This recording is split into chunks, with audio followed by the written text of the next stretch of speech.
Inflation, लोग अपने पैसों को हमेशा सेफ रखना चाहते हैं और लोग चाहते हैं कि जो पैसे हैं उनसे वो ज़्यादा से ज़्यादा फ़ायदा मिले।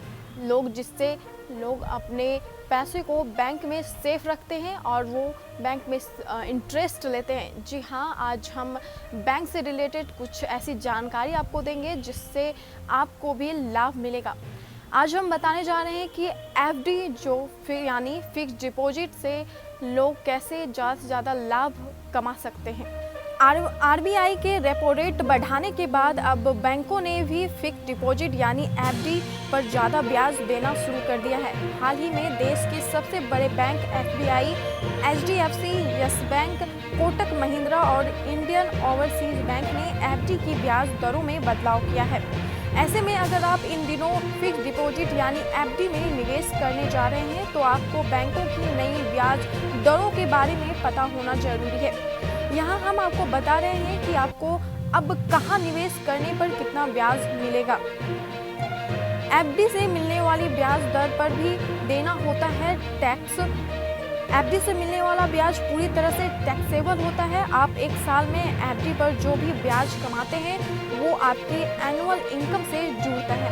कुल आय के आधार पर आपका टैक्स स्लैब निर्धारित किया जाता है। चूंकि एफडी यानी फिक्स डिपॉजिट पर अर्जित इंटरेस्ट इनकम को इनकम फॉर अदर सोर्सेज माना जाता है, इसलिए इसे टैक्स डिडक्ट एक्ट सोर्स या टीडीएस के तहत चार्ज किया जाता है। जब आपका बैंक आपकी ब्याज आय को आपके अकाउंट में जमा करता है तो उसी समय टीडीएस काट लिया जाता है। आइए जानते हैं फिक्स डिपॉजिट पर टैक्स से जुड़े कुछ पॉइंट। यदि आपकी कुल आय एक वर्ष में 2.5 लाख रुपया से कम है तो बैंक फिक्स डिपॉजिट पर टीडीएस नहीं काटता है। हालांकि इसके लिए आपको फॉर्म 15G या 15H जमा करना पड़ेगा। ऐसे में अगर आप टीडीएस बचाना चाहते हैं तो फॉर्म 15G या 15H जरूर जमा करें।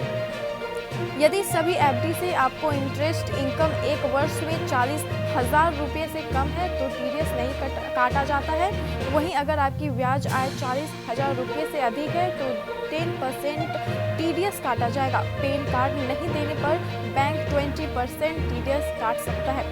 40,000 से ज़्यादा इंटरेस्ट इनकम पर टीडीएस काटने की यह लिमिट 60 साल से कम उम्र के लोगों के लिए है। वहीं 60 साल से ज़्यादा कम उम्र यानी सीनियर सिटीजन की एफडी से 50,000 रुपया तक की आय टैक्स फ्री होती है।